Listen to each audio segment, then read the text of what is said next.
Hello दोस्तों, आपका AR भूतों की दुनिया में स्वागत है एक नई कहानी साथ। अब कहानी शुरू करते हैं। शाम ढल रही थी, आसमान पूरा काला पड़ चुका था, जैसे किसी ने काले रंग की शीशी उड़ेल दी हो। शायद बारिश आने को बेकरार है। घिरा हुआ आसमान और ठंडी हवाएं चांदनी को बेहद पसंद थी। बारिश चांदनी के बदन में एक अजब सी सिहरन पैदा करती थी। चांदनी आईने के सामने पिछले आधे घंटे से बंद सवर रही थी। बंद सवर क्या, सजने की रिहर्सल कर रही थी।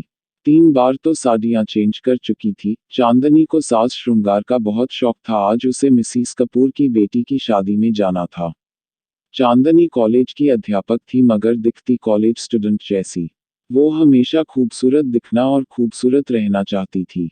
चांदनी अब तैयार होकर रवाना ही हो रही थी। उसके नजर अखबार पर पड़ी। उसमें कोई भैरो चौक की खबर थी।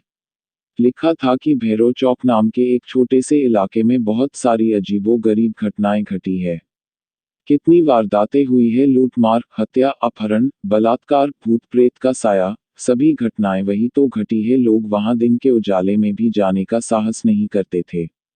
ये खबर पते ही थोड़े समय पहले चांदनी का चमकता चेहरा फीका पड़ गया। उसके चेहरे पर मानो हल्का खौफ मंडरा रहा हो। थोड़ी देर वो खामोश होकर वही खड़ी रही, मानो ये खबर उसके मन में घर कर गई हो। चांदनी की खामोशी मिसिस कपूर के फोन ने तोड़ी। चांदनी ने फोन उठाया और बातें करते वहां से कार में निकल गई। चांदनी को शादी में पहुंचने में कोई दिक्कत नहीं आई। चांदनी ने गाड़ी से बाहर निकलने से पहले एक बार फिर अपना चेहरा निखार लिया था। चांदनी का स्वागत हंसते चेहरों ने किया, मगर कुछ चेहरे ऐसे भी थे जिसने चांदनी को बुरी नीयत से देखा। वो चेहरे थे कॉलेज के बदमाश और कॉलेज ट्रस्टी के बिगड़े हुए लड़के।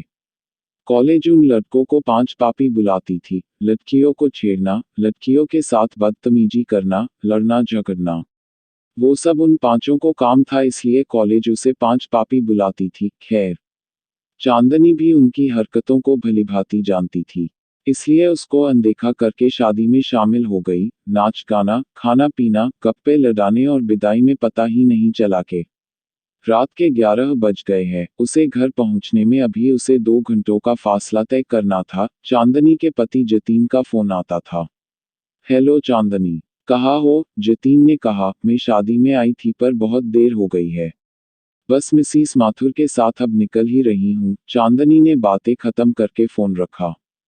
चांदनी ने फटाफट से मिसिस कपूर बाय किया और मिसिस माथुर को ढूंढने लगी, मगर पता चला कि मिसिस माथुर तो घर के लिए कब की रवाना हो चुकी है।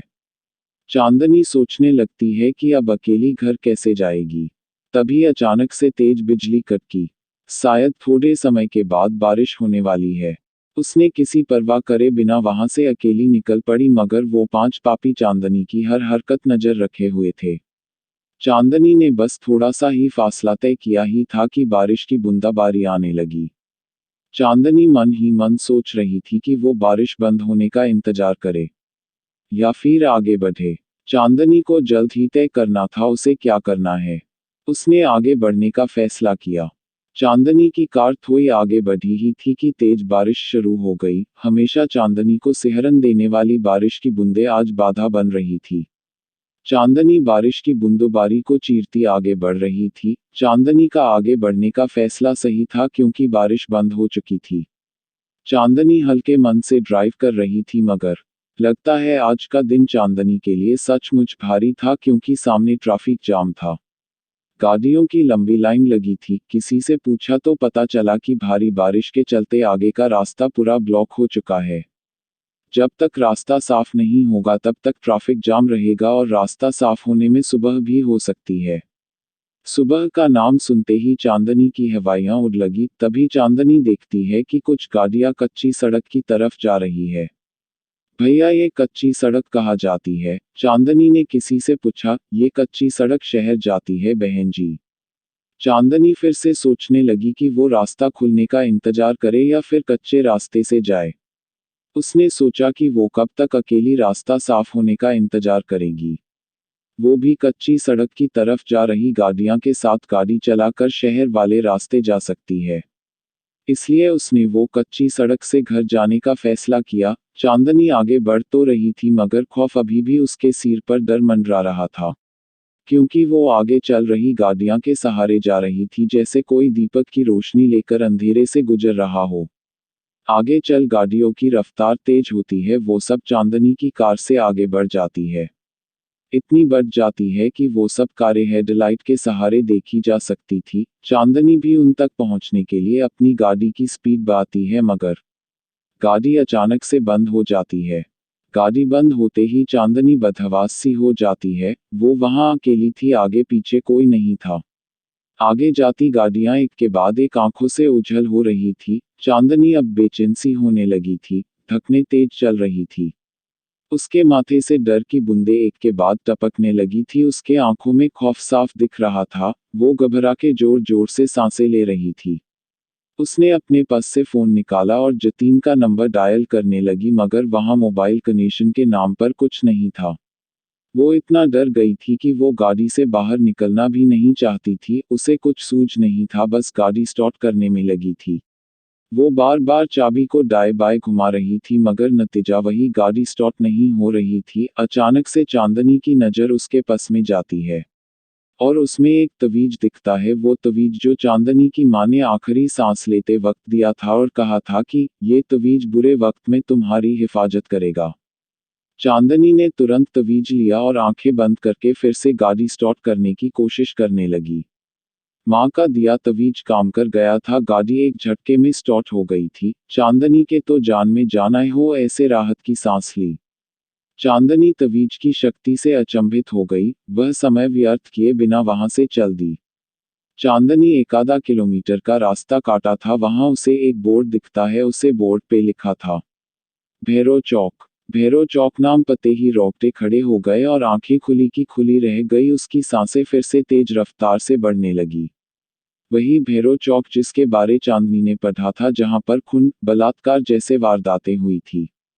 उसने फिर से तवीज को हाथ में थामा और एक पल के लिए आंखें बंद की, जैसे वो भगवान से दुआ मांग रही हो कि अब की बार गाड़ी बंद ना हो। मगर ये क्या? चांदनी की कार भैरो चौक के नाम के बोर्ड के ठीक सामने आकर रुक गई।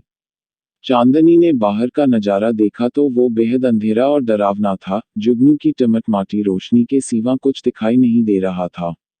चांदनी ने फिर से तवीज उठाया और आंखें बंद करके भगवान का नाम लेती हुई गाड़ी स्टार्ट करने में जुट गई।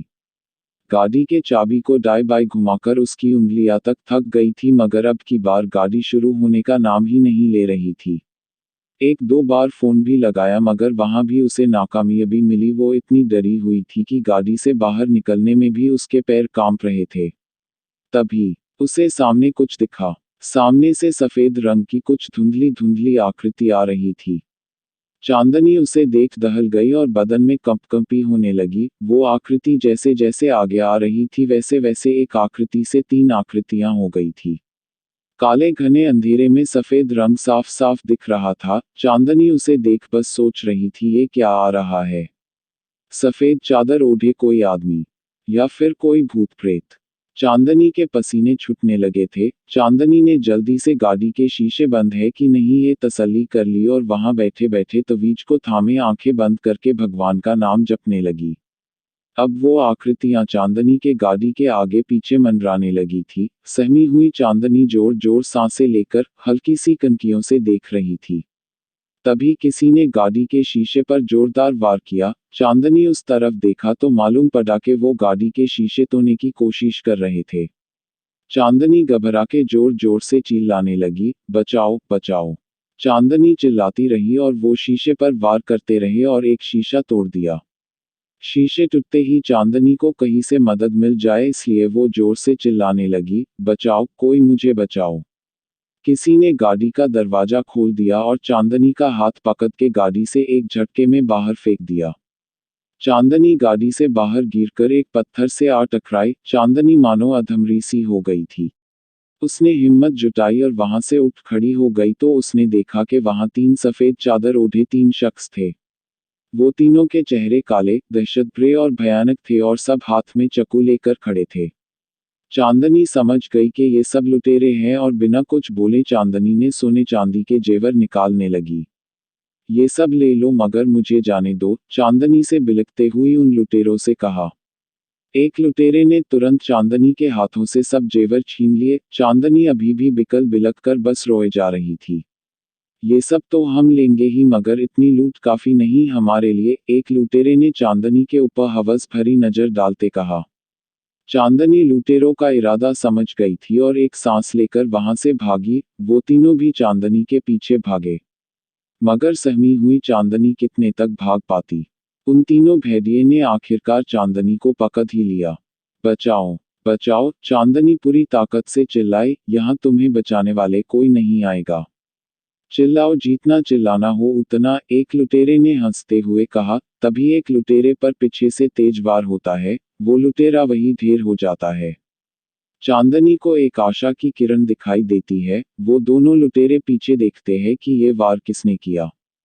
चांदनी भी उस तरफ देखती जहां से वार हुआ था। वहां वो कॉलेज के 5 स्टूडेंट होते हैं जिसे कॉलेज 5 पापी कह के बुलाती थी। वो 5 स्टूडेंट बचे 2 लुटेरे पर झपटे हैं, उन्हें मार मार के बेहोश कर देते हैं। चांदनी वहां सहमी खड़ी आंखों से आंसू बरसाती बस देखती रही थी और सोच रही थी कि जिस 5 पापी को बुरा और गलत समझ रही थी वही लोगों ने आज चांदनी को बुरे हादसे से बचा रहे थे। मैडम, हम बुरे हैं मगर इज्जत सबकी करते हैं, आप बेफिक्र होकर जाइए। ये बंटी आपको सुरक्षित घर तक छोड़ देगा और हम इन लुटेरों को पुलिस के हवाले कर देंगे। इन लोगों ने भूत प्रेत के नाम पर बहुत लूट मचा रखी थी। अब पुलिस इन्हें मजा चखाएगी। एक स्टूडेंट ने कहा, मुझे माफ कर देना, मैं तुम लोग को गलत समझ नहीं थी, मगर तुम। इनसे आगे चांदनी के मुंह से एक शब्द भी निकल नहीं पाए। चांदनी के आंसू ही थे जो सारी बातें बयां कर रहे थे। चांदनी वहां से सुरक्षित होकर घर गई। वीडियो पसंद आई हो तो चैनल को सब्सक्राइब करें और वीडियो को लाइक करें।